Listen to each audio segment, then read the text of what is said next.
गया, हो गया, सेटल हो गया जल्दी। न्यूरॉन के स्ट्रक्चर की तरफ फोकस करना है अपने को। न्यूरॉन का स्ट्रक्चर अपने सिलेबस में नहीं लिखा है, पर वो जरूरी है क्योंकि draw available diagram of neuron नाम का क्वेश्चन पूछता है, भले उसने दिया नहीं है पर फिर भी पूछता है। उसकी ये डायग्राम तुमको मिलेगी 11th के बुक में। वैसे तो 11th में भी प्रिसाइजली उतना कंसेप्ट नहीं है न्यूरॉन का, 10th में बहुत अच्छे से बताया न्यूरॉन का, अगर याद होगा तो। सेल का एस्पेक्ट का 10th में ही क्लियर कर देता है सिलेबस। सब स्टेट बोर्ड वाली है नहीं यार, और स्टेट बोर्ड में 10th में बहुत अच्छे से दिया है। CBSE ने और पहले दिया होगा और 8 9 में दिया होगा। जब न्यूरॉन की बात करते हैं तो न्यूरॉन के पास दो पार्ट प्रेजेंट है, एक होता है साइटॉन, एक होता है एक्सॉन। ये जो ऊपर का स्ट्रक्चर दिख रहा है star shape, this is termed as cyton, और ये जो अपेंडेज दिख रहा है this is termed as axon. Cyton ये पूरा स्ट्रक्चर है इतना, और यहाँ से जो स्टार्ट हुआ यहाँ तक ये पूरा एक्सॉन है, ठीक है। अब साइटॉन से जो फाइबर्स निकल रहे हैं this is termed as dendrites. क्या बोला जाता है इन्हें बोला जाता है डेंड्राइट्स। और ये एक्सॉन को टर्मिनल में ऐसे स्ट्रक्चर राउंडेड स्ट्रक्चर दिख रहा है, this are known as axonal knob या एक्सोनल नॉब्स बोला जाता है। अब साइटॉन जो है ये साइटॉन छोटा स्ट्रक्चर है, एक्सॉन जो है ये इलोंगेटेड स्ट्रक्चर है। साइटॉन स्टार शेप्ड है, ठीक है। एक्चुअल में सेल बॉडी साइटॉन होती है, सेल की बॉडी, यानी एक्चुअल में सेल अगर बना है तो कैसे बना है, साइटॉन से बना है। इसके सेंटर में एक न्यूक्लियस दिख रहा है, तो एक न्यूक्लियस प्रेजेंट है। न्यूक्लियस के इर्द गिर्द साइटोप्लाज्म प्रेजेंट होगा। न्यूक्लियस है तो साइटोप्लाज्म होगा ही होगा, और ये साइटोप्लाज्म को साइटोप्लाज्म ना बोलते हुए न्यूरोप्लाज्म बोला जाता है। सिंपल सा वर्ड है, न्यूरल टिश्यू है इसीलिए साइटोप्लाज्म की जगह पर क्या रेफर कर रहा है उसे, न्यूरोप्लाज्म, ठीक है। तो न्यूरोप्लाज्म करके रेफर किया जाता है। अब ये जो न्यूक्लियस है, ये न्यूक्लियस स्ट्रक्चरली देखा जाए तो पूरा सेल कंट्रोल करने की कोशिश करता है, ठीक है।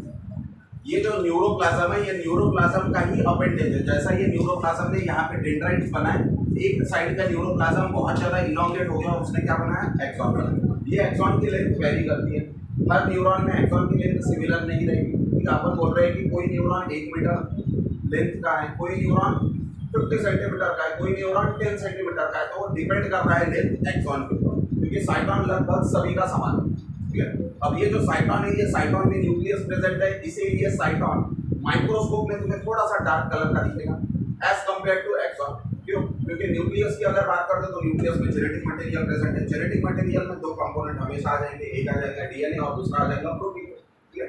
डीएनए तो प्रेजेंट रहेगा ही रहेगा जेनेटिक मटेरियल में, और प्रोटीन भी रहेगा। बिना दोनों कंपोनेंट प्रोटीन में 4 प्रोटीन रहेगा, histone 1, histone 2A, histone 2B, histone 3, histone 4, ठीक है। 4 हिस्टोन प्रोटीन हो गया। और उसके बाद जेनेटिक मटेरियल में डीएनए रहेगा, डीएनए में एडेनिन, ग्वानिन, थाइमिन, साइटोसिन, उनके बीच में बॉन्डिंग रहेगी। ये पूरा स्ट्रक्चर बहुत ज़्यादा कॉम्पैक्ट रहता है, जितना ज़्यादा डेंस या कॉम्पैक्ट होती जाएगा उसका डार्क होते जाएगा।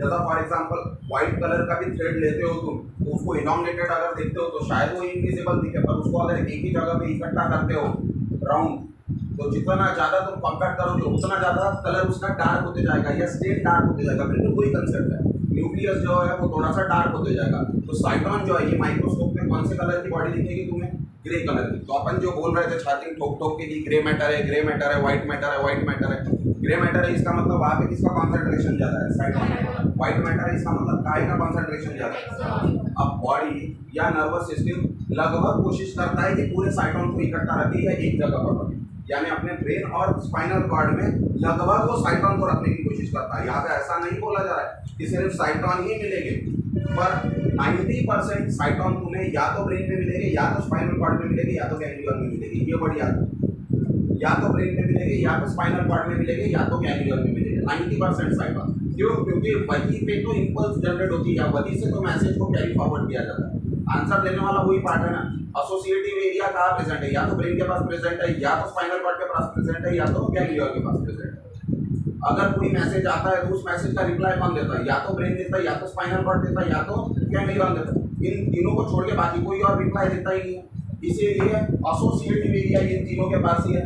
इसीलिए साइटॉन ज्यादातर इन तीनों पार्ट्स के पास ही रहने की कोशिश करता है। यानी साइटॉन को अगर रहना है तो ये 3 पार्ट की जगह लेगा, वो या तो ब्रेन में रहने की कोशिश करेगा, या स्पाइनल कॉर्ड में, या तो गैंग्लियन में। मैं बोल रहा हूँ कोशिश करेगा, फिर बता रहा हूँ थंब रूल नहीं है कि वो हमेशा वहीं पे रहेगा। कुछ साइटॉन अपने ब्रेन, स्पाइनल कॉर्ड और गैंग्लियन के बाहर भी देखने मिलते हैं, नहीं मिलते ऐसा नहीं। जैसा फॉर एग्जांपल रेटिना, रेटिना में जो न्यूरॉन प्रेजेंट है, रेटिना न्यूरोसेंसरी लेयर है आई, उस दिन बात किए थे अपन ने, उसमें भी न्यूरॉन प्रेजेंट है। वो जो न्यूरॉन है वो बाहर है, उनका जो साइटोन है वो ना तो ब्रेन के पास है ना ही स्पाइनल कॉर्ड के पास है, उनका साइटोन आई के अंदर ही है। और वो किस टाइप के न्यूरॉन है? Bipolar type. अब टाइप ऑफ न्यूरॉन, न्यूरॉन दो तीन टाइप के होते हैं, जैसा फॉर एग्जांपल यूनिपोलर होता है, बाइपोलर होता है और मल्टीपोलर होता है। तीन टाइप जनरली पढ़े जाते हैं, यूनिक, बाय, मल्टी।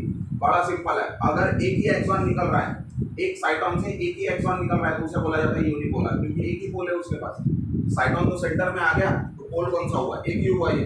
अगर एक साइटोन से दो एक्सॉन निकल रहे हैं, एक ऊपर निकल रहा है एक नीचे निकल रहा है, तो बाइपोलर। और दो से ज्यादा निकल रहा है तो मल्टीपोलर। बड़ा ही सिंपल है, देखते बराबर अपन बता सकते हैं। पोलैरिटी बताने के लिए किसको काउंट करना पड़ेगा?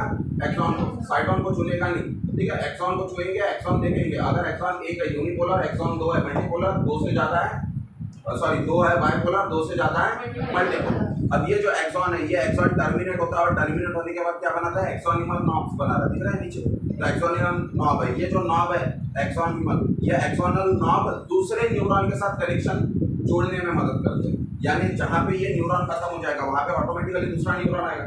एक वायर खत्म हो गया तो दूसरा वायर जोड़ते हैं अपन। अरे एक वायर खत्म हो गया तो दूसरा वायर छोड़ेंगे, एक वायर यहाँ खत्म हुआ तो दूसरा वहां से चालू करते हैं। हवा में जाएगा क्या करंट वहां तक?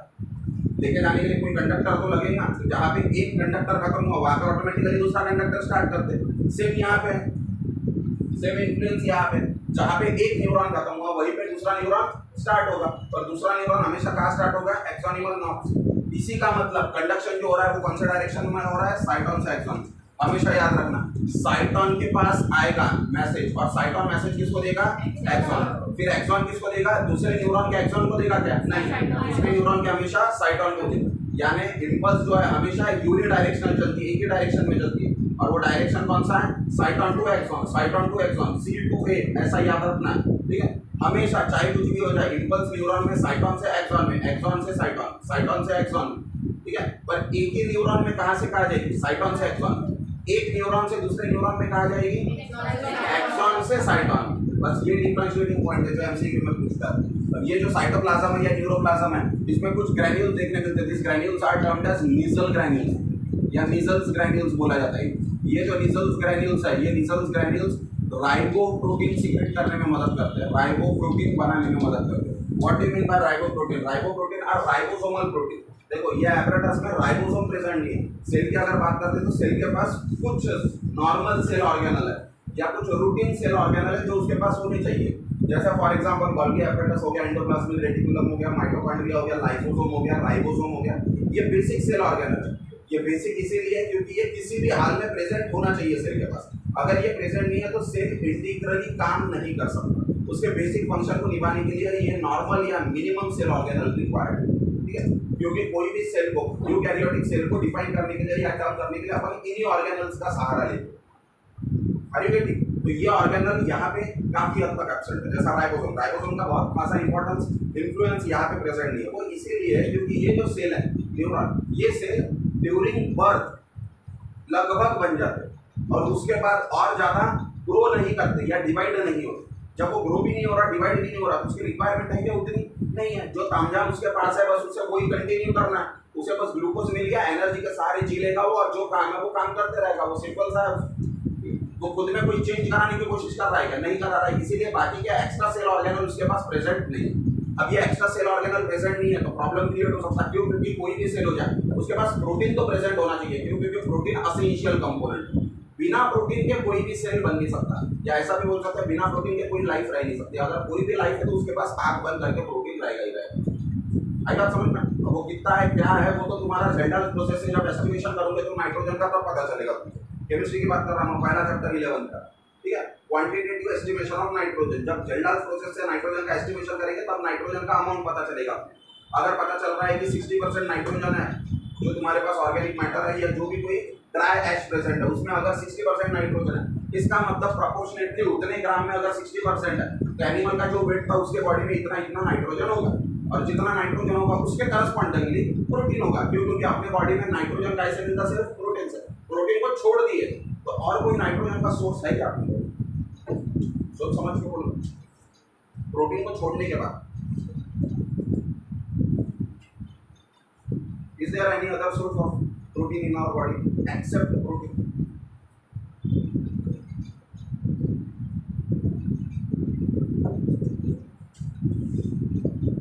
अरे नाइट्रोजनस वेस्ट भले ही वेस्ट है पर प्रोटीन नाइट्रोजन का सोर्स है ना वो, भले ही वेस्ट है, बॉडी उसे यूटिलाइज नहीं करती है। अपन क्या एक्सक्रीट कर रहे हैं? प्लांट को फर्टिलाइजर के तौर पर क्या दे रहे हैं पता है? यूरिया दे रहे हैं। अरे महंगा है वो यूरिया, सुने हो क्या? जो अपनी बॉडी एक्सक्रीट कर रही है यूरिया, वही यूरिया ऐसा फर्टिलाइजर अपन प्लांट में यूज कर रहे हैं। और वो प्लांट में क्यों यूज कर रहे हैं फर्टिलाइजर यूरिया? नाइट्रोजन के सोर्स के तौर पर, नाइट्रोजन के सोर्स के तौर पर। वो यूरिया के बदौलत तो अपना ग्रीन रिवॉल्यूशन टिका था। अगर वो यूरिया नहीं होता अपने पास सिंथेटिक यूरिया, तो अपन काय का ग्रीन रिवॉल्यूशन कर पाते थे?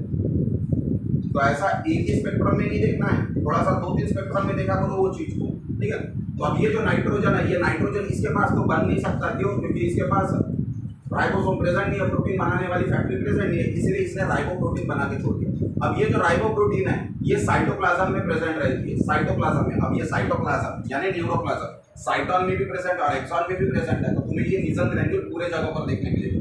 ये निजल ग्रैन्यूल शीत बनाने का काम करते हैं या शीत बनाने में मदद करते हैं। एक्सॉन के ऊपर तुम्हें कवरिंग देखने मिल रही है, that is termed as myelin sheet. क्या बोला जा रहा है उसे? माइलिन। पर माइलिन शीट का एक कंसेप्ट अलग है कि वो कंटिन्यूअस नहीं है। ये जो माइलिन शीट है ये डिसकंटिन्यूअस है, ठीक है? डिसकंटिन्यूटी में फ्लो होती है। फॉर एग्जांपल एक पार्ट में प्रेजेंट है, एक पार्ट में एब्सेंट है, एक पार्ट में प्रेजेंट है, एक पार्ट में एब्सेंट है, यानी कंटिन्यूअसली नहीं बनी है। बीच बीच में माइलिन शीट ब्रेक हुई है, ब्रेक हुई है बीच बीच में माइलिन शीट। ये जहाँ पे ब्रेक हुई है माइलिन शीट, उस पॉइंट को नोड बोला जाता है। जहाँ पे ब्रेक हो रही है उस नोड को क्या बोला जाता है? Node of Ranvier. Node of Ranvier नाम से नाम दिया जाता है उस पॉइंट को जहाँ पे माइलिन शीट ब्रेक हुई है। इसी का मतलब माइलिन शीट कंटिन्यूअस नहीं है। Myelin sheath is nothing but like a insulator. एक कंडक्टर ने बहुत अच्छे से कंडक्शन कराना चाहिए चार्ज का, इसीलिए उसके ऊपर इंसुलेटर लगाया जाता है। जैसा अपना वायर, वायर के ऊपर इंसुलेटर है क्या? है क्या वायर के ऊपर इंसुलेटर? है ना? जो भी रबर है या प्लास्टिक है उसकी कवरिंग है, कोटिंग है उसके ऊपर, क्या काम कर रहा है वो रबर या प्लास्टिक? वायर के ऊपर जो इंसुलेटर है, वायर सभी ने देखे हैं? कोई ऐसा है क्या जिसने वायर नहीं देखा? सभी ने देखे। घर का वायर सभी ने देखा। वो वायर के बीच में मेटल प्रेजेंट रहता है और वो मेटल के ऊपर कवरिंग प्रेजेंट है। वो कवरिंग या तो रबर की हो सकती है, या तो प्लास्टिक की हो सकती है, या दूसरे कोई मटेरियल की होती है। और हमेशा वो कवरिंग कौन से मटेरियल की होती है? जो बैड कंडक्टर। क्या इंपॉर्टेंस है वो कवरिंग का? वो कवरिंग का इंपॉर्टेंस यही है कि दो वायर अगर आपस में टकराते हैं तो उनके चार्ज आपस में कोलाइड ना हो, दोनों चार्ज को सेपरेट रखने के लिए कवरिंग प्रेजेंट। बिल्कुल उसी तरह से अगर नर्व फाइबर की या नर्व की बात करते हैं, यानी बंडल की बात करें, तो एक बंडल में कितने न्यूरॉन रहेंगे? थाउजेंड्स ऑफ न्यूरॉन रहेंगे। थाउजेंड्स ऑफ न्यूरॉन है तो सबके एक्सॉन ही प्रेजेंट है ना वहां पे। अब सबके एक्सॉन ही प्रेजेंट है तो एक अगर न्यूरॉन का एक्सॉन चार्ज है और पूरे न्यूरॉन के एक्सॉन उसी एक्सॉन को अटैच हो गए तो सभी न्यूरॉन के एक्सॉन चार्ज हो जाएंगे। तो एक ही न्यूरॉन में अगर तुमको करंट को रखना है या चार्ज को रखना है, उसको कवर करना पड़ेगा कोई तो भी इंसुलेटर से। कोई इंसुलेटर है माइलिन, तो माइलिन शीट से कवर किया जाता है और माइलिन शीट डिसकंटिन्यू होती है। एक एक पॉइंट पर ब्रेकडाउन देखने मिलता है माइलिन शीट का। वो जो पॉइंट है जहाँ पे ब्रेकडाउन देखने मिलता है that is termed as node of Ranvier, ठीक है? नोड ऑफ रैनवियर बोला जाता है। अब देखो चार्ज आया कहाँ से? तो चार्ज आया साइटोन के डेंड्राइट पे, डेंड्राइट से वो चार्ज आया साइटोन पे और साइटोन से वो आया साइटोन के टर्मिनल एंड पर और साइटोन के टर्मिनल एंड से कहा जा रहा है वो एक्सॉन की तरफ। पर साइटोन के टर्मिनल एंड से जैसे निकलेगा यहाँ पे चार्ज दिखाते हैं, इसके बाद ये चार्ज कहाँ दिखा रहे हैं अपन? यहाँ। इसके बाद ये चार्ज कहाँ दिखा रहे हैं? यहाँ। और इसके बाद कहाँ दिखा रहे हैं? यहाँ। और इसके बाद चार्ज दिखा रहे हैं यहाँ। यानी चार्ज यहाँ से यहाँ जंप हुआ, यहाँ से यहाँ जंप हुआ और उसके बाद यहाँ से यहाँ जंप हुआ। इसका मतलब चार्ज अंदर से गया या ऊपर से डायरेक्टली आया? यहाँ अंदर से ही गया। फिर भी अपन क्या बोल रहे हैं? जंपिंग। तो ये नोड ऑफ रैनवियर पर जंपिंग देखने मिलती है अपने को, जंपिंग। इसी जंपिंग को बोला जाता है साल्टेटरी कंडीशन। इसी कंडीशन को बोला जाता है साल्टेटरी कंडीशन। अब ये फिनोमिनन है क्या? देखो जब कभी वो इंसुलेटर के तौर पर माइलिन शीट से कवर कर देता है एक्सॉन को, एक्सॉन बहुत ज्यादा पोटेंट हो जाता है। पोटेंट हो जाता है इसका मतलब वो इम्पल्स को बहुत ज्यादा वेलोसिटी में अभी कैच करता है। फॉर एग्जांपल जैसे ही इम्पल्स यहाँ पे आई, इम्पल्स बोलो या चार्ज बोलो, one and the same thing, जैसे ही इम्पल्स यहाँ पे आई बेस ऑफ साइटोन के पास आई, तुरंत फ्रैक्शन ऑफ सेकंड में या वही सेकंड में वो इम्पल्स यहाँ पे पहुंच गई। समझ में आ रहा है? यहाँ पे जैसी आई तुरंत यहाँ पे पहुंच गई, यानी यहाँ से यहाँ आने में उसको समय बहुत कम लगा। पर ये जो छोटा सा डिस्टेंस है, ये छोटे से डिस्टेंस पर वो काफी समय है। और फिर जैसे ही इस कोने पे आई तुरंत यहाँ पहुंच गई। इसका मतलब ये जो पॉइंट है जहाँ पे नोड ऑफ रेनवियर है, यहाँ पे वो ज्यादा समय के लिए प्रेजेंट है, और जहाँ पे माइलिन शीट प्रेजेंट है वहाँ पे इम्पल्स कम समय के लिए प्रेजेंट है। तो आपने को अगर इम्पल्स को देखना है तो कहाँ देखने के चांसेस ज्यादा इम्पल्स के, नोड ऑफ रेनवियर पे या माइलिन शीट वाले पार्ट? Node of Ranvier. तो इसीलिए अपन किसको ट्रेस करते हुए जाते हैं? Node of Ranvier. तो अपन नोड ऑफ रेनवियर को ट्रेस करते हैं। इसका दूसरा मतलब ये है कि वो जो माइलिन शीट है, वो माइलिन शीट ने वेलोसिटी क्या कर दी? इम्पल्स की एनहांस कर दी, वेलोसिटी को बढ़ा दिया माइलिन शीट, और वो वेलोसिटी बढ़ाने के लिए ही शायद वहाँ माइलिन शीट प्रेजेंट होती है। ठीक है, वो जो माइलिन शीट है प्रोटीन और कुछ फैट्स के मदद से बनाई जाती है, क्योंकि प्रोटीन भी चार्ज हो सकते हैं, कुछ अमाइनो एसिड एसिडिक है, कुछ अमाइनो एसिड बेसिक है, कुछ अमाइनो एसिड न्यूट्रल है। जो न्यूट्रल है उनके सहारे से बनाया जाता है माइलिन शीट, क्योंकि चार्ज के सहारे से बनाओगे तो चार्ज आ जाएगा ना माइलिन शीट के ऊपर, और माइलिन शीट के ऊपर अगर चार्ज आ गया फिर कहेगा इंसुलेटर, वो खुद ही कंडक्टर हो गया ना, और इंसुलेटर नहीं कहलाएगा ना वो। फिर जैसे इम्पल्स लास्ट एंड तक पहुंची एक्सॉन के नोक तक, तो ये एक्सॉन का नोक मैसेज देगा, किसको देगा? डेंड्राइट को। ये डेंड्राइट दूसरे न्यूरॉन का रहेगा, और ये डेंड्राइट से किसको मिलेगा मैसेज? साइटॉन को, और वो दूसरे न्यूरॉन का साइटॉन। तो ये जो अटैचमेंट है, ये जो अटैचमेंट है जहाँ पे एक न्यूरॉन का एक्सॉन और दूसरे न्यूरॉन का साइटॉन आपस में मैसेज को एक्सचेंज कर रहे हैं, ये जो पॉइंट है, ये पॉइंट को बोला जाता है सिनैप्स। क्या बोला जाता है इसे? Synapse. Synapse is nothing but a point और a junction between two neuron. Point और a junction between two neuron, ऐसा पॉइंट जहाँ पे दो न्यूरॉन मिल रहा है, पर दोनों न्यूरॉन का कौन सा पार्ट मिल रहा है? एक न्यूरॉन का एक्सॉन मिल रहा है, दूसरे न्यूरॉन का साइटॉन मिल रहा है। हमेशा याद रखना, मैसेज कहाँ से कहा जा रहा है? एक्सॉन से साइटॉन। डायरेक्शन बहुत इंपॉर्टेंट है, क्यों? क्योंकि पूरा फ्लो यूनिडायरेक्शनल होगा, ये फ्लो कभी बाई डायरेक्शनल नहीं होगा, हमेशा यूनिडायरेक्शनल ही होते रहे। अब ये जो न्यूरॉन है, ये न्यूरॉन के कुछ प्रॉपर्टीज दी है, ये बेसिक स्ट्रक्चर है न्यूरॉन का। ठीक है, डायग्राम याद रख लिए, बड़ी सिंपल डायग्राम है, कुछ नहीं है उसमें, किसी के कुछ बेसिक प्रॉपर्टीज दी है, पेज टर्न करके देखो, 7-8 प्रॉपर्टीज दी है उसमें, वो प्रॉपर्टीज बहुत इंपॉर्टेंट है। अब उसने नर्व फाइबर बोला, अब या तो न्यूरॉन बोलो या नर्व बोलो या नर्व फाइबर बोलो, तीनों one and the same thing है। अरे एक ही बात है ना, न्यूरॉन, काफी सारे न्यूरॉन अगर इकट्ठा आ गए तो क्या बनेगा? Nerve fibre. काफी सारे नर्व फाइबर इकट्ठा आ गए तो क्या बनेगी? नर्व। और काफी सारे नर्व इकट्ठा आ गए तो क्या बनेंगे? Nerve bundle. अरे हाँ या ना? सिंपल सी बात है। जैसा फॉर एग्जांपल बड़ा वायर जो होता है, मेटल के स्ट्रिंग्स हैं, वो मेटल के स्ट्रिंग जब इकट्ठा हो गए एक छोटा वायर बना, हर वायर को कलर दे देते हैं, हरा, लाल, पीला, और वो 4-5 वायर जब इकट्ठा आते तो बड़ा वायर बन जाता है, और वैसे वायर 5-6 इकट्ठा आ गए तो बहुत बड़ा वायर बन गया। जैसा फॉर एग्जांपल आयरन में जो आयरनिंग करने के लिए जो वायर यूज करते हैं अपन, काफी मोटा होता है, आयरन प्रेस करने के लिए, प्रेस होती है ना, उसका वायर मोटा होता है, वो वायर देखना, एक साइड से अगर टूटता है या कटता है तो उसके अंदर छोटे छोटे कितने वायर होते हैं, तो वो जो वायर है उसको रेफर किया जाता है नर्व बंडल के साथ। ठीक है, और उसके अंदर कुछ नर्व प्रेजेंट होती है, कुछ नर्व फाइबर प्रेजेंट होते हैं, या न्यूरॉन को खैर दिखते हैं। देखो प्रॉपर्टी दी है उसने, सबसे पहले प्रॉपर्टी दी है एक्साइटेबिलिटी। ठीक है, एक्साइटेबिलिटी एक्स, और ये पूरे के पूरे प्रॉपर्टी ऐसे प्रॉपर्टी है जो सिर्फ नर्व सेल में देखने मिलेगी। ये प्रॉपर्टी के कारण नॉर्मल सेल से नर्व सेल थोड़े से अलग है। ठीक है, क्यों? क्योंकि नॉर्मल सेल के पास भी ये सब चीजें देखने मिलती है। तो सवाल ये आता है कि फिर नर्वस सिस्टम में नॉर्मल सेल को क्यों नहीं रखे, न्यूरॉन को क्यों बनाए? इसीलिए न्यूरॉन को बनाए क्योंकि न्यूरॉन के पास ये 6-7 प्रॉपर्टी है जो दूसरे सेल के पास देखने नहीं मिलती। पहली है एक्साइटेबिलिटी, न्यूरॉन जो है वो एक्साइट हो सकता है। What do you mean bye excitation? जब कभी स्टिमुलस मिलता है न्यूरॉन को, जब कभी स्टिमुलस मिलता है वो एक्साइट हो जाएगा। यानी फॉर एग्जांपल कहीं पर अगर स्टिमुलस आता है यानी कहीं पर अगर कोई छूता है इस न्यूरॉन को, तो छूते बराबर ही ये एक्साइट हो गया। इसका मतलब पहले नेगेटिव था, बाद में क्या हो गया? पॉजिटिव, एक्साइटेशन हो गया ना उसका। जैसा फॉर एग्जांपल फोटोवोल्टाइक सेल सुने हो कभी? फोटोवोल्टाइक सेल सुने हो क्या? सोलर सेल सुने हो? देखे नहीं होंगे, सुने तो होंगे। क्या काम करता है सोलर सेल? सोलर एनर्जी को इलेक्ट्रिक एनर्जी में कन्वर्ट करता है। कहाँ? घर के अंदर अंधेरे में। हाँ, सनलाइट ने क्या दिया उसको? ऐसे बस यहाँ पे जो अपन ने छुए इसको, उसने भी एनर्जी दी।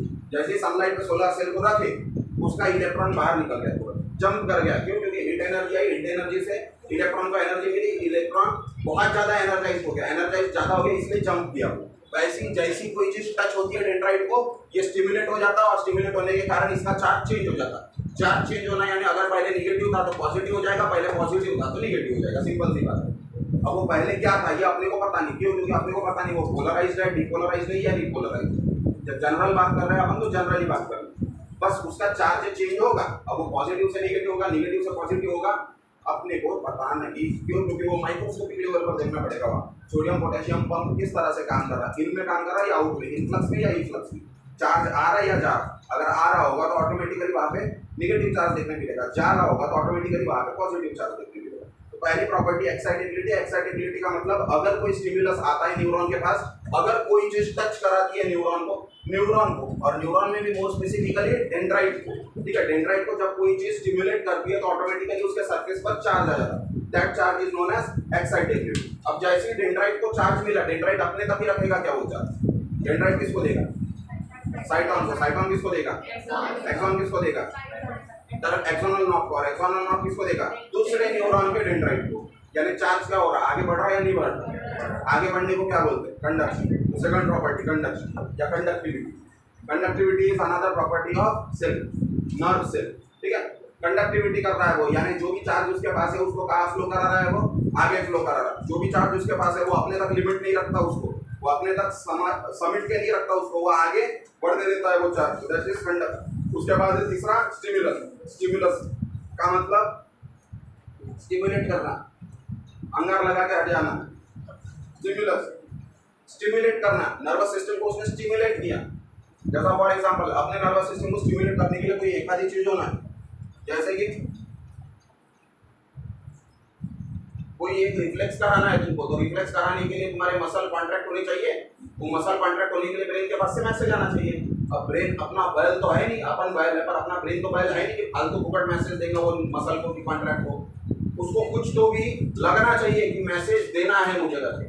तो वो जो उसको लग रहा है वो कौन लगा रहा है? उसको स्टिमुलस लगा रहा है। यानी कुछ तो भी तकलीफ होगी बॉडी को, तभी तो ब्रेन मैसेज देगा। तकलीफ होगी इसका मतलब किसी ने क्लिक किया तुम्हारे हाथ के ऊपर, तुम्हारा हाथ गर्म बर्तन के ऊपर टच हुआ, कुछ भी XYZ, कुछ भी XYZ होता है, that is termed as stimulus. अब ये जो स्टिमुलस है ये दो तरह का होना चाहिए, दो तरह का होना चाहिए। यानी स्टिमुलस देखो, जैसा फॉर एग्जांपल किसी ने अगर एक लकड़ी ली और लकड़ी चुबाने की कोशिश की, 2 साल का बच्चा है, उसके हाथ में लकड़ी है, वो लकड़ी चुबाने की कोशिश कर रहा था। और कोई अपना दोस्त है 15-16 साल का, उसने लिया पिन और वो अपने को चुबाने की कोशिश कर रहा है। कहाँ स्टिमुलस ज्यादा रहेगा?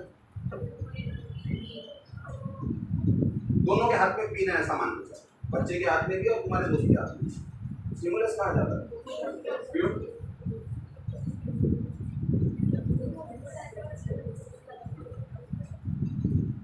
क्योंकि हो सकता है वो छोटा बच्चा जब अपने को पिन चुबाए तो उल्टी पिन उसको चुभ जाए। सीधी कैसी पकड़ना ये भी उसको पता नहीं, पर अपना दोस्त तो पूरे तैयारी से बैठा। इसका मतलब जब उसने चुबाया छोटे बच्चे ने तब भी अपने बॉडी को स्टिमुलस मिला, जब अडल्ट चुबा रहा है तब भी अपने बॉडी को स्टिमुलस मिल रहा है। दोनों स्टिमुलस में फर्क क्या है? दोनों स्टिमुलस में थ्रेशोल्ड का फर्क है। बच्चे ने चुबाया, अपने बॉडी को बहुत ज्यादा असर नहीं हुआ। क्यों? क्योंकि अपने बॉडी को उतना स्टिमुलस नहीं मिला जितना मिलना चाहिए। पर अडल्ट जब चुबा रहा है तब अपने बॉडी को बहुत जोरदार स्टिमुलस मिला। जैसा फॉर एग्जांपल कोई भी अगर एटम है, जैसा मान के चलो ऑक्सीजन, कितने इलेक्ट्रॉन है ऑक्सीजन के पास? सोच समझ के बोलना, ऑक्सीजन एटम की बात कर रहा हूँ। ऐसे कुछ भी फेंका भागी के आंसर नहीं देने। पक्का 6 कौन सा ऑक्सीजन है? इनोवेटिव ऑक्सीजन अपन ने बनाया है क्या अपने घर पे? हाँ, रह गया 8 इलेक्ट्रॉन। 8 इलेक्ट्रॉन है, 8 इलेक्ट्रॉन कैसे डिस्ट्रीब्यूट होंगे? पहले शेल का नाम क्या है? ये शेल में कितने रहेंगे? ए के बाद एल में कितने रहेंगे? 8 इलेक्ट्रॉन है उसके पास, उसमें से 2 गए के में, एल में कितने बचे 6। एल के बाद कौन सी शेल आती है? एम में कितने इलेक्ट्रॉन? देखो, अब वो जो ऑक्सीजन का एटम है, ये स्ट्रक्चर याद रखना। अब वो ऑक्सीजन का जो एटम है उसको दिए तुमने एनर्जी। अब वो एनर्जी कैसे दे सकते हैं? उसके ऊपर सप्लाई कर रहे तुम हीट, जैसा धूप में रख दिए, हीट एनर्जी आ रही है, वो हीट एनर्जी को एब्जॉर्ब कर रहा है। कौन एब्जॉर्ब कर रहा है हीट एनर्जी को? इलेक्ट्रॉन। वो इलेक्ट्रॉन ने हीट एनर्जी को एब्जॉर्ब किया। पहले जब वो इलेक्ट्रॉन थे वो एटम के पास, तो उनके पास एनर्जी थी या नहीं थी? तीनों उनके पास एनर्जी, बिना एनर्जी के थोड़ी बैठा था वो। एनर्जी तो है उसके पास। कितनी एनर्जी है? ये स्टैटिक इलेक्ट्रिसिटी बताता ना अपने को, कुर्सी पर बैठने के बाद भी झटका लगता ना अपने को। कुर्सी पर बैठने के बाद भी झटका लग रहा है ना, तो स्टैटिक इलेक्ट्रिसिटी है। कहाँ से आई? वो पोटेंशियल है ना, जो मेंटेन्ड है वो इलेक्ट्रॉन के पास, चार्ज है वो पहले से, उनको पता नहीं कि अरे इसीलिए तो इलेक्ट्रॉन बोल रहे हैं उसको, नेगेटिव चार्ज है उसके पास, पॉजिटिव चार्ज वाले पॉजिटिव चार्ज है ना उनके पास, इसीलिए तो प्रोटॉन नाम दिया उनको, तो चार्ज है पहले से उसके पास। अब उसके ऊपर हीट एनर्जी अपन दे रहे हैं, तो हीट एनर्जी को वो इलेक्ट्रॉन ने एब्सॉर्ब किया, तो इलेक्ट्रॉन की एनर्जी बढ़ेगी कम होगी या उतनी रहेगी? अब इलेक्ट्रॉन की एनर्जी अगर 2 की थी तो वो के शेल में रह सकता था, अगर 8 की थी तो वो एल शेल में रह सकता था। अब एल शेल वाली इलेक्ट्रॉन ने एनर्जी को एब्सॉर्ब किया, तो उसकी 8 की एनर्जी अभी बदल गई 12 में, तो वही रहेगा या नहीं रहेगा, या बाहर निकलेगा? और अगर एनर्जी बढ़ गई तो बाहर निकलेगा। तो एनर्जी 8 भी हो सकती, 9 भी हो सकती, 10 भी हो सकती, 11 भी हो सकती, 12 भी हो सकती, 14 भी हो सकती, 16 भी हो सकती। एल शेल की एनर्जी 8 है, एल के बाद जो एम शेल आएंगे उसकी एनर्जी 16 है। इसका क्लियर कट मतलब क्या है? के पास 2 की एनर्जी है, एल के पास 8 की एनर्जी है, एम के पास 16 की एनर्जी। अब कोई इलेक्ट्रॉन है, जैसा फॉर एग्जांपल यहाँ पे इलेक्ट्रॉन है, उसकी 8 की एनर्जी थी, वो इलेक्ट्रॉन को अगर हीट मिलती है, तो वो हीट को एब्जॉर्ब करता है और उसकी एनर्जी 10 भी हो सकती, 12 भी हो सकती, 14 भी हो सकती, 18 भी हो सकती, 20 भी हो सकती। अब ये 5 इलेक्ट्रॉन है, ये पांचों इलेक्ट्रॉन का क्या होगा? ये पांचों इलेक्ट्रॉन कौन से शेल में थे? L shell. अच्छे से सुनना, एल शेल में पांचों इलेक्ट्रॉन, ये पांचों इलेक्ट्रॉन के पास अभी एनर्जी आ गई क्यों? क्योंकि हीट एनर्जी को एब्जॉर्ब किया। अब ये इलेक्ट्रॉन के साथ क्या होगा? एक्साइटेशन हो गया। अभी क्या होगा आगे? उनका जंप करेंगे। वो कहाँ जंप करेंगे? एम शेल में जंप करेंगे, सभी के सब जंप करेंगे। कौन जंप करेगा वही तो पूछना। ज्यादा यानी कौन सा वाला? अरे 8 से तो सभी के पास, पांचों के पास ज्यादा एनर्जी है ना, इसकी 8 है तो ये पांचों की 10 8 से ज्यादा है, तो सभी के पास ज्यादा एनर्जी है। कोई इलेक्ट्रॉन ऐसा नहीं है जिसका कम है। पढ़े कि नहीं पढ़े? 11 10वीं तक किताब पकड़े थे साइंस की कभी हाथ में? या हाल है अपने? ये शेल की मिनिमम एनर्जी कितनी है? ये शेल की मिनिमम एनर्जी, यानी ये शेल में एंटर कराने के लिए कम से कम कितनी एनर्जी होना? उतनी एनर्जी किसके पास है? ये 2 के पास है। तो ये 2 इलेक्ट्रॉन जाएंगे यहाँ और ये 3 इलेक्ट्रॉन रह जाएंगे यहाँ। जब तक उसको मिनिमम एनर्जी नहीं मिलती तब तक जाएगा क्या वो? मिनिमम से थोड़ी कम भी रही तो चलेगा, पर वो वही पड़ा रहेगा जहां पड़ा है।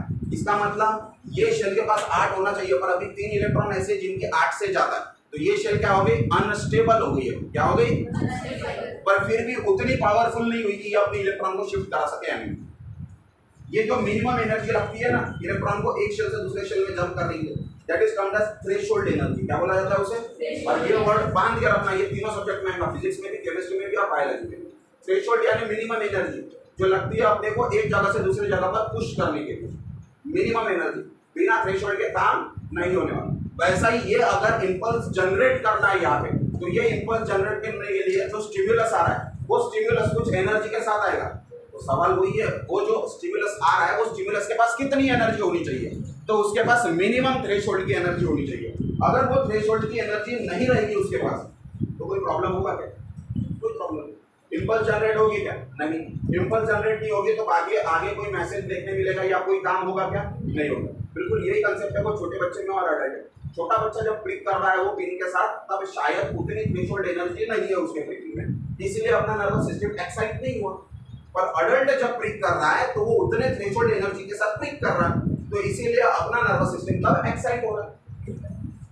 जैसा अपोजिट दूसरा एग्जांपल ले सकते हैं। फॉर एग्जांपल छोटे बच्चे को स्लैप करने के लिए बोला और अडल्ट को स्लैप करने के लिए बोला, थ्रेशोल्ड एनर्जी किसकी? क्लियर कट ज्यादा रहेगी, छोटे बच्चे की नहीं रहेगी। तो ये जो थ्रेशोल्ड है ये थ्रेशोल्ड तय करेगा। अगर थ्रेशोल्ड है तो ही स्टिमुलस मिलेगा, थ्रेशोल्ड नहीं है तो स्टिमुलस का कोई मतलब नहीं। इसका मतलब अगर स्टिमुलस थ्रेशोल्ड एनर्जी जो है, ये थ्रेशोल्ड को जनरेट करने के लिए अपने को फॉर एग्जांपल 10 जूल की एनर्जी लग रही है और स्टिमुलस अगर 2 जूल की एनर्जी दे रहा है, 2 जूल की एनर्जी दे रहा है, तो ये स्टिमुलस कभी थ्रेशोल्ड पे आ पाएगा क्या? कभी नहीं। अब कुछ तुम ऐसा भी बोल सकते हैं कि अगर ये स्टिमुलस 5 बार आता है तो थ्रेशोल्ड पर आ जाएगा, पर 5 बार आने के बाद उसका नल इफेक्ट तो 0 हो जाएगा ना। नल इफेक्ट 0, यही तो वेक्टर बताता है। नल इफेक्ट 0 हो जाएगा। इसका मतलब जैसा फॉर एग्जांपल 2 + 2 + 2 + 2 + 2 10 होता है, पर यहाँ पे 2 + 2 + 2 + 2 + 2 10 नहीं होगा। वो 5 या 6 जूल ही होगा। क्यों? क्योंकि जब एनर्जी आती है तो काफी सारा लॉस कराती है रास्ते में। अरे एमएससीबी वालों ने जितना करंट तुम्हारे घर पे भेजा वो पूरा करंट आएगा तुम्हारे घर पे, काफी सारा लॉस हो गया। कहाँ लॉस हुआ? कुछ हीट में लॉस हुआ, कुछ साउंड में लॉस हुआ। वायर पे जाके जो बड़े वायर रहते, ट्रांसमिशन वायर रहते महा डिस्कॉम के, वहाँ खड़े रहो टावर्स के नीचे, आवाज आता है, आवाज आता है। वो जो आवाज आ रहा है वो एनर्जी को कन्वर्ट कर रहा साउंड एनर्जी में। वायर को कभी हाथ लगा के देखने का, अगर आपने वो अपनी जिंदगी से परहेज है तो जिंदगी में कोई दिलचस्पी नहीं है तो हाथ लगा के देखने का, मेरा भैया नहीं है समझ में आता। तो ये जो ये लॉस है, वो लॉस के कारण एनर्जी कहीं ना कहीं खत्म होते जा रही, विलुप्त होते जा रही। बिल्कुल यहाँ पे भी वैसा ही है। ये 2 जूल आई तो पूरी की पूरी 2 जूल नहीं आएगी, और उसको होना 10 जूल। इसका मतलब 10 जूल एनर्जी भी अगर निकलती है तो थ्रेशोल्ड मिल पाएगा क्या उसको? अरे अगर एक पॉइंट से निकली 10 जूल एनर्जी, स्टिम्युलस ने निकला 10 जूल एनर्जी लेके, वो डेंड्राइट तक पहुंचा तो स्टिम्युलस डेंड्राइट तक पूरी 10 जूल लेके आएगा क्या?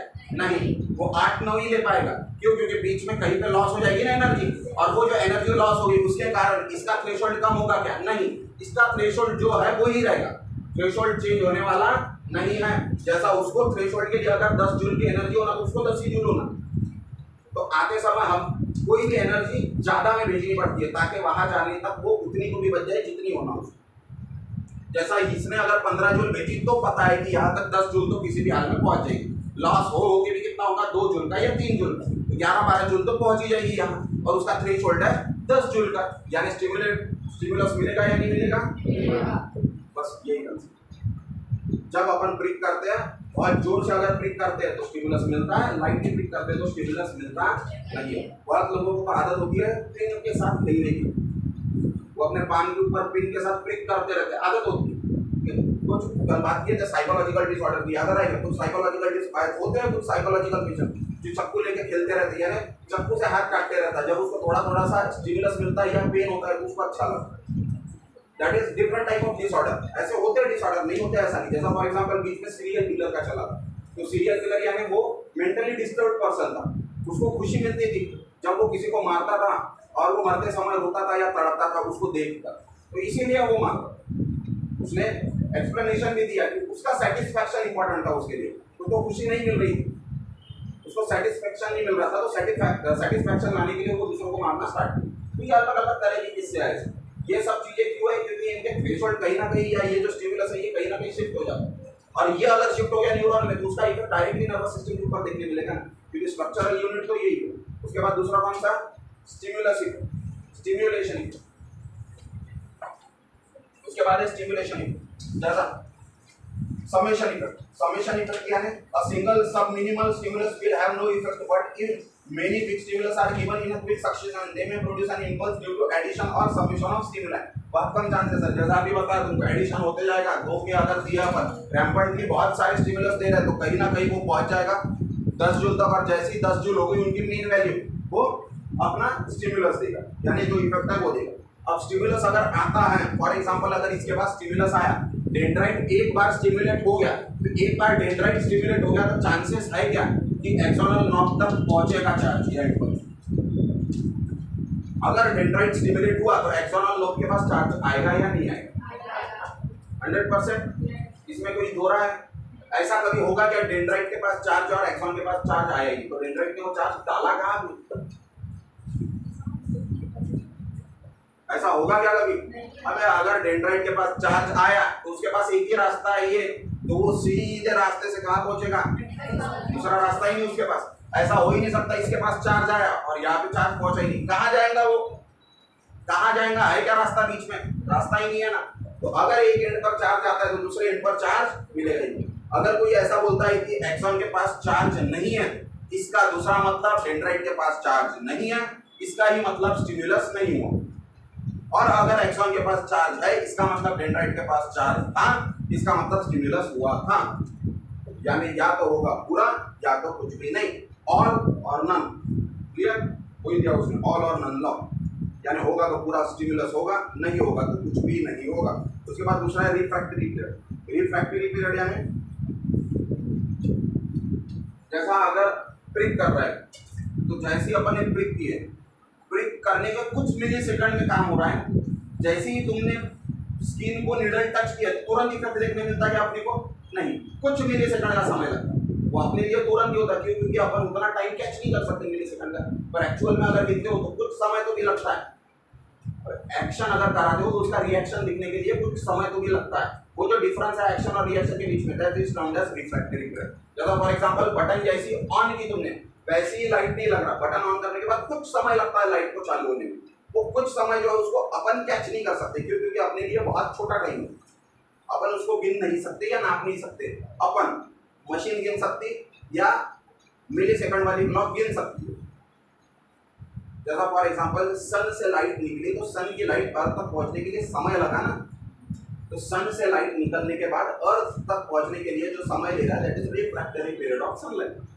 अपन ने बटन की स्विच चालू की और लाइट ग्लो हुआ, तो बटन चालू करने के बाद लाइट ग्लो होने तक ये जो बीच का समय that is termed as refractory period. वैसे स्टिमुलस मिला और उसका कोई रिजल्ट निकला, ये होने के लिए बीच में कुछ समय लगेगा, that is fraction of millisecond. वो समय को क्या बोला जाता है? Refractory period. उसके बाद दूसरा है सिनेप्टिक डिले।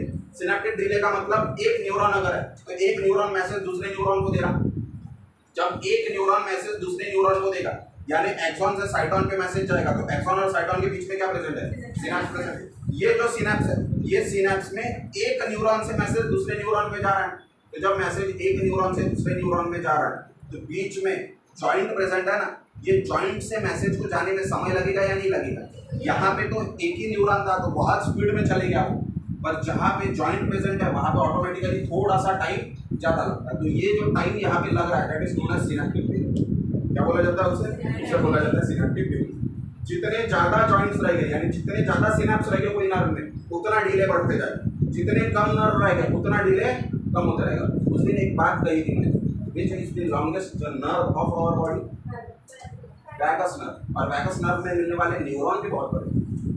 बता रहा तुमको उस दिन अपने बॉडी का कुछ न्यूरॉन डायरेक्टली ब्रेन से स्टार्ट हो रहा है और किडनीज तक है, इतना बड़ा है वो न्यूरॉन। क्यों रखे डायरेक्टली ब्रेन से किडनी तक वो न्यूरॉन? उसके बीच में तो 10 न्यूरॉन रख सकते थे, 10 न्यूरॉन मिला के एक ही न्यूरॉन क्यों बना दिया बॉडी?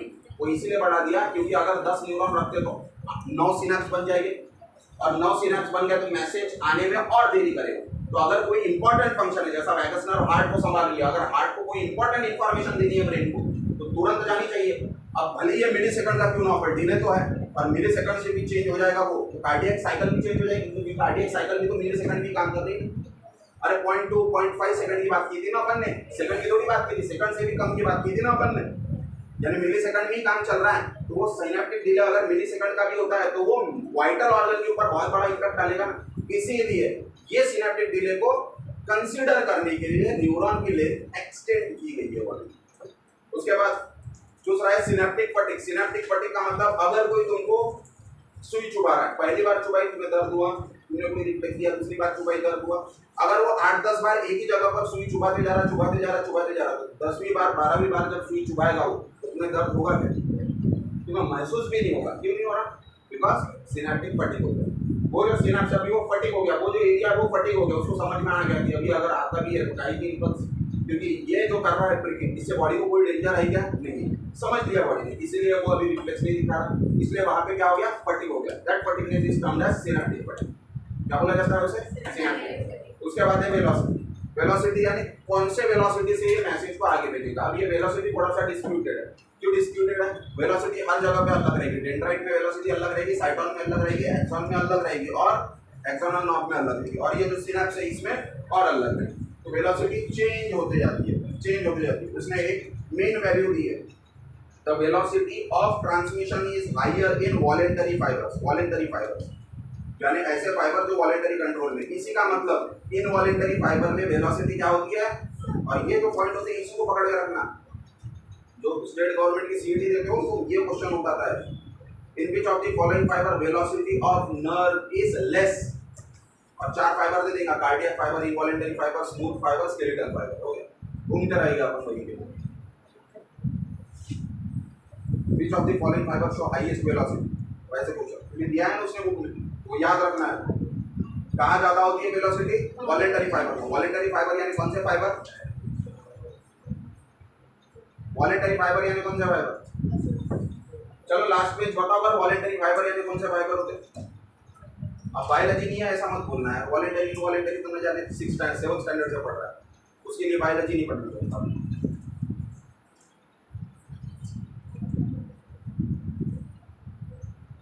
बताएंगे क्या कोई वॉलेंटरी फाइबर क्या होते हैं? वॉलेंटियर बनते हैं ना, वॉलेंटियर सुनोगे क्या होगा वॉलेंटियर का? हाँ?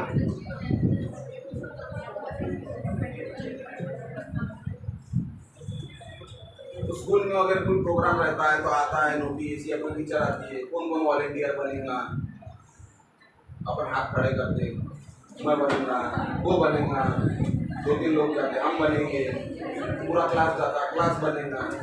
वॉलेंटियर का मतलब क्या है?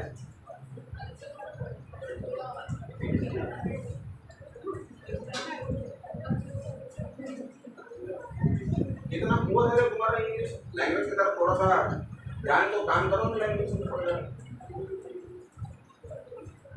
मराठी हिंदी भी ऐसा ही है क्या? वो तो इससे डेंजर होगा। Devanagari is quite difficult to learn, and Devanagari is main paternal language from which Hindi and Marathi are derived. सबसे आसान है संस्कृत, वही सीख लो। संस्कृत में अगर बातें भी करते हो क्लास में तो ऐसा लगेगा मंत्र मंत्र फूक रहा है। वॉलेंटियर मतलब अपन विलफुली जो एक्ट कर रहे हैं, विलफुली यानी मैं खुद होके बता रहा हूँ। वॉलेंटियर कोई अगर मसल है इसका मतलब वो अपन विलफुली कंट्रोल कर रहे हैं, यानी अपन कंट्रोल कर रहे हैं अपने हाथ में। जैसा फॉर एग्जांपल तुम्हारा हाथ कॉन्ट्रैक्ट करेगा या रिलैक्स करेगा, ऐसा कभी नहीं होगा बेटा जेब में से तुम्हारा हाथ निकला और किसी का कान के नीचे बजा दिया, तुमको पता ही या तुम्हारे कंट्रोल में ही नहीं था, वो ऐसा होता है क्या? It is totally under voluntary control. Brain का कौन सा एस्पेक्ट वॉलेंटरी कंट्रोल में? ब्रेन का कौन सा एस्पेक्ट वॉलेंटरी कंट्रोल?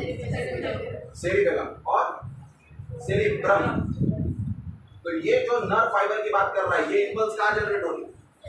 सेरिब्रम और सेरिबेलम। क्यों? क्योंकि वो एरिया वॉलेंटरी कंट्रोल का काम करता है। इसीलिए अपन बोल रहे थे पढ़ते समय कि अपना सेरिब्रम बाकी के एनिमल से ज्यादा इवॉल्व है। क्यों? क्योंकि उसके पास इंपल्स की कैपेसिटी या इंपल्स की वेलोसिटी बहुत ज्यादा है कंपेयर टू अदर फाइबर। या और वही इनवॉलेंटरी फाइबर की या इनवॉलेंटरी नर्व की अगर बात करते हैं तो उसकी वेलोसिटी दी है 10 से 20 मीटर पर सेकंड। देखो वेलोसिटी में कितना फर्क है, 10 टाइम्स डिफरेंस दिख रहा है क्या? और उसके बाद दिया है उसने कि वो जो इम्पल्स है इसकी स्पीड और ज़्यादा बढ़ जाएगी। कहाँ? नोड ऑफ रेनवियर, यानी नोड ऑफ रेनवियर में 100 से 200 से भी ज़्यादा रहेगी, यानी 200 मीटर पर सेकंड से भी ज़्यादा देखने मिलेगी अपने को node of Ranvier. The process by which impulse from pre synaptic neuron is conducted to the post synaptic neuron is called as synaptic transmission. The way is carried out only by neurotransmitter. जैसा for example ये synapse है, तो ये synapse के ऊपर एक neuron रहेगा, synapse के नीचे एक न्यूरॉन रहेगा, दो न्यूरॉन मिलकर सिनेप्स बन रहा है, एक ही न्यूरॉन सिनेप्स बनाएगा। अरे होस्ट और गेस्ट एक ही हो सकता है, एक होस्ट रहेगा तो दूसरा गेस्ट रहेगा। सिनेप्स अगर है जॉइंट है तो दो लगेंगे ना न्यूरॉन, एक सिनेप्स के पहले रहेगा, एक सिनेप्स के जो सिनेप्स के पहले प्री सिनेप्टिक न्यूरॉन, जो सिनेप्स के बाद है वो क्लियर हो रही है। अब सिनेप्स जो है दो तरह के अपने पास, एक है केमिकल सिनेप्स और एक है इलेक्ट्रिकल सिनेप्स। क्या लगता है तुमको किसकी स्पीड ज्यादा रहेगी, केमिकल की या इलेक्ट्रिकल? Very good. व्हाई? क्यों लगा ऐसे? दोनों में इंपल्स जनरेट होगी, बिना इंपल्स के तो न्यूरॉन का कुछ नहीं है, उसका कामयाबी चालू होता है इंपल्स। इसमें इलेक्ट्रिकल इंपल्स, क्योंकि इलेक्ट्रिकल इंपल्स में इलेक्ट्रॉन की गति जो होती है, इलेक्ट्रॉन की स्पीड, उसको रेफर किया जाता है। और इलेक्ट्रॉन की speed is nothing but speed of light. इतना बताओ, chemical impulse, chemical synapse slow होंगे। क्यों स्लो होंगे? केमिकल है ना, तो सीक्रेट होगा, कब रिएक्ट होगा, कब तामझाम करेगा, कब इंपल्स देगा, समय लगेगा।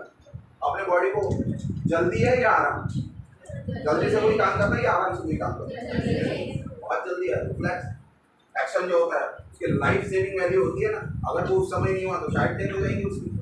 लाइफ सेविंग वैल्यू है ना उसकी, तो लाइफ सेविंग वैल्यू है तो वो जितना कम हो सके उतने कम समय में कराना है अपने को। तो अपनी बॉडी कौन सा इंपल्स रखने की कोशिश करेगी?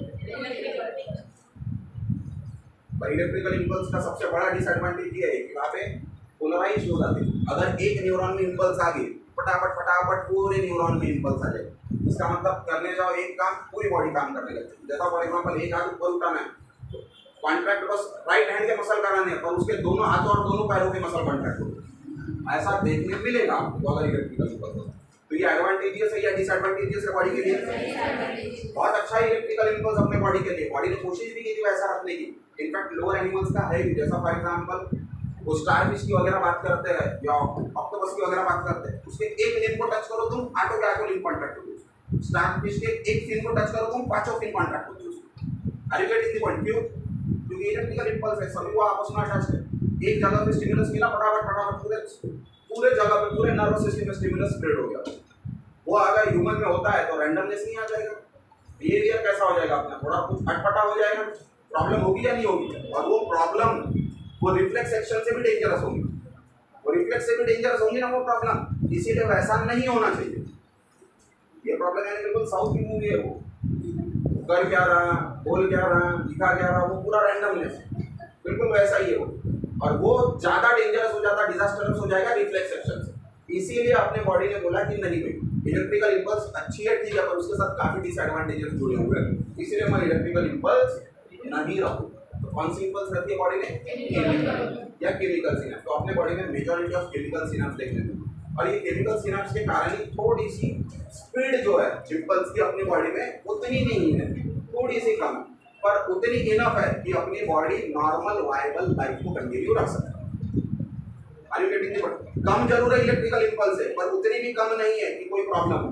उतनी जरूर है कि वो नॉर्मल लाइफ को या डे टू डे एक्टिविटी को मेंटेन रखे, या पूरे वाइटल ऑर्गन को कंट्रोल रखे या चला।